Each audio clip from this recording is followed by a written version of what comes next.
Hi అండి, అందరికీ నమస్కారం. Welcome to my YouTube channel. ఈ వీడియోలో చంద్రబాబు, పవన్‌లకు అరెస్ట్ వారెంట్. అసలు ఏమైంది, ఏంటి, పూర్తి వివరాలైతే వీడియోలో తెలుసుకుందాం. వీడియోని ఎక్కడ గాని స్కిప్ చేయకుండా ఎండ్ వరకైతే చూసేయండి. అప్పుడే పూర్తి ఇన్ఫర్మేషన్ అర్థమవుతుంది. అలాగే వీడియో నచ్చినట్లయితే ఒక లైక్ చేయండి. ఇంకా సబ్స్క్రైబ్ చేసుకున్నట్టయితే మన ఛానల్‌ని సబ్స్క్రైబ్ చేసుకున్న ద్వారా నేను చేసే ప్రతి ఒక్క వీడియో మీ వరకు రీచ్ అవుతుంది.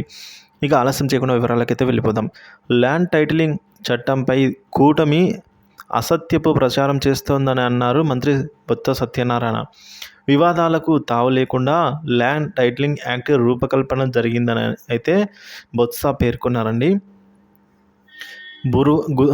గురువారం మీడియాతో మాట్లాడుతూ రిజిస్ట్రేషన్ డిపార్ట్మెంట్ ప్రతిష్టను దెబ్బతీసేలా కూటమి నేతలు ప్రచారం చేస్తూ ఉన్నారు. రిజిస్ట్రేషన్ శాఖ ప్రతిష్టను దెబ్బతీసేలా ప్రచారం చేస్తూ ఉన్నారు. ఈ సైన్ ద్వారా ఆధార్ అథెంటికేషన్ ద్వారా రిజిస్ట్రేషన్ చేస్తున్నాము. మెమోలో ఉన్నది ఒకటైతే విపక్షాలు మరొకటి ప్రచారం చేస్తూ ఉన్నాయి. దేశమంతటా ఈ చట్టం అమలు చేయాలని కేంద్ర ప్రభుత్వమే సూచించిన వేళ వివాదాలకు తావు లేకుండా ల్యాండ్ టైటిలింగ్ యాక్ట్ రూపకల్పన జరిగింది. దళారీ వ్యవస్థ ఉండకూడదు అని యాక్ట్ తెస్తున్నాము. భూమి పేపర్లకు జిరాక్స్ పేపర్లు ఇస్తారని తప్పుడు సమాచారం చేస్తున్నారు. జిరాక్స్ పేపర్లు ఇస్తారు అనేది అబద్ధం. ఎన్నికల కోడ్ లేకపోతే తప్పుడు సమాచారం చేసే వారిపై చర్యలు తీసుకునే వాళ్ళం.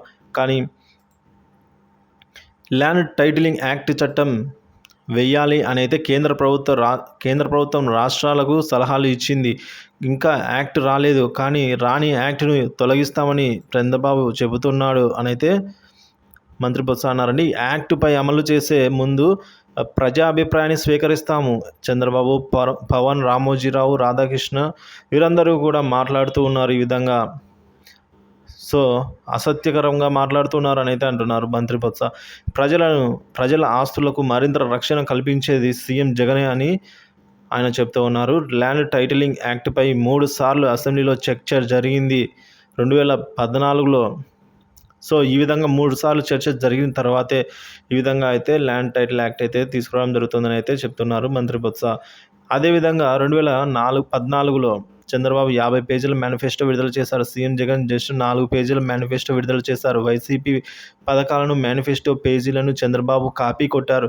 టీడీపీ మేనిఫెస్టో చెత్తబుట్టలో వేయడానికి తప్ప దేనికి పనికి రాలేదు. టీడీపీ మేనిఫెస్టోపై మోదీ, పురంధేశ్వరి బొమ్మలు ఎక్కడ ఉన్నాయి?